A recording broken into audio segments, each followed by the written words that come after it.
What if I told you there's a way to qualify for a mortgage without ever showing any income? No W-2s, no tax returns, no employment verification, just the numbers on the property itself. Welcome to Mortgage Made Simple, the podcast that cuts through the confusion of home loans and delivers exactly what you need to know. Fast, simple, and without the fluff. Well, today we're going to talk about DSCR loans, short for debt service coverage ratio, or what I usually call a cash flow loan. And this might be one of the most misunderstood, underutilized tool in the investment playbook.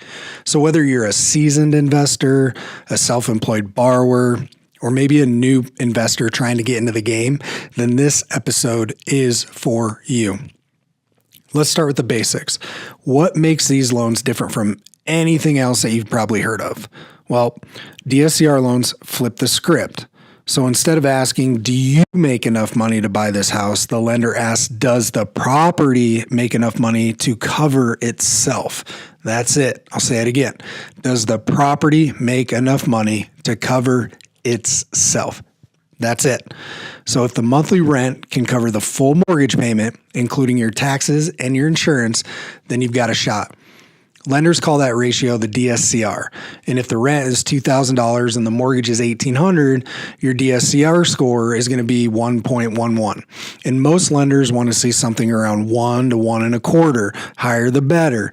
So now that you understand how the math works, the next question is who actually benefits from this type of loan? And I'll give you a few real world types of people who use this loan. So for example, someone buying a property in an LLC and doesn't want the loan tied to their personal name, or a self-employed borrower with great cash flow, but really messy tax returns, or a retiree with solid assets, but low monthly income, or a parent buying a rental for their kid to live in without having to co-sign on a conforming loan, or maybe an investor picking up a 5 to 8 unit property that doesn't qualify for traditional financing. And so these aren't just weird one-off scenarios. These are every week, real life real estate transactions. And here's something that a lot of people don't realize about these loans is that they're not really designed for a long-term plan. They're not designed for the borrower in mind. They're designed for the lender. So here's the truth. These loans, they're not new, but they were built for the lender, not the borrower. The DSCR loans are a portfolio loan, and that means that the lender is keeping the loan instead of selling it to Fannie or Freddie. So that's why the guidelines on these vary. They vary by investor to investor. The terms are going to be different. And that's why, honestly, most banks don't even bother offering them. But for the right buyer, they're a really good tool, not just a fallback either. So, of course, every tool, every loan has its trade-offs. So let's walk through the fine print before you start chasing your cash flow dreams here. Here's what you need to know going in is that you'll typically need 20 to 25% down. Interest rates are going to run about 1% to 2% higher than a conventional loan. There's often a prepayment penalty, especially if you sell or refinance within a short window of time. So you need to know what those are and how that affects your pricing. You're going to need assets. You're going to need reserves. And so this is strictly for investment or business use properties. You can't live in these. So you might ask, well, what do I get in exchange here? Well, what you get in exchange is there's no income docs. There's no debt to income headaches. There's no waiting on your CPA for answers. Just rent, mortgage, ratio, done. So let's play it out with some real numbers here, just to show you how this works in the real world. Let's say you want to buy a rental that pulls in $2,500 per month rent. The full mortgage payment is $2,000. That's a DSCR score of 1.25 or 1.25. You don't need to explain where you work, how long you've worked there, or whether your tax returns show enough profit for your business. If the property works, then you're in the game. You don't need a portfolio of already doing this before. It's just a tool in the investment side of things.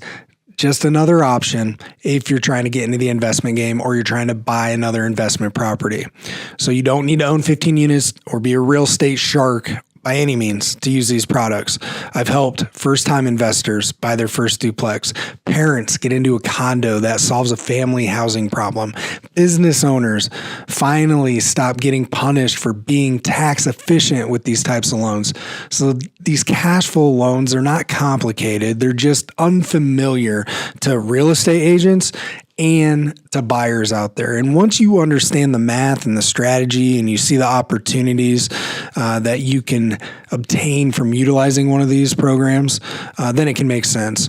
So what do you do with all this info I just gave you? Let's wrap it up here with some tools that you can actually use. If you want to run your own numbers, I've got a simple DSCR calculator at clearmortgageplan.com. Just punch in the rent and mortgage and see where you land. And if you're working with a lender or a broker, there's a few things that you might want to know to ask. So first of all, if you're buying an investment property, you're going to want to ask if they offer DSCR loans and how it compares to the other products that they might have. Is there a minimum loan amount on their DSCR products? Minimum down payment? Can you close in an LLC? What if I don't have an LLC already set up? Can I set one up now and then buy? Ask those questions to your lender. And if they can't answer those confidently or they hesitate, it might be time that me and you talk. So next time, we're going to break down some more about asset depletion and how that works with income. We're going to cover that in a future episode, not the next one exactly. But we're going to talk about using alternative income instead of just a flat old W-2 to qualify for a home loan. I'm Blake Overton, and this is Mortgage Made Simple. Thanks for joining, and we'll catch you next time.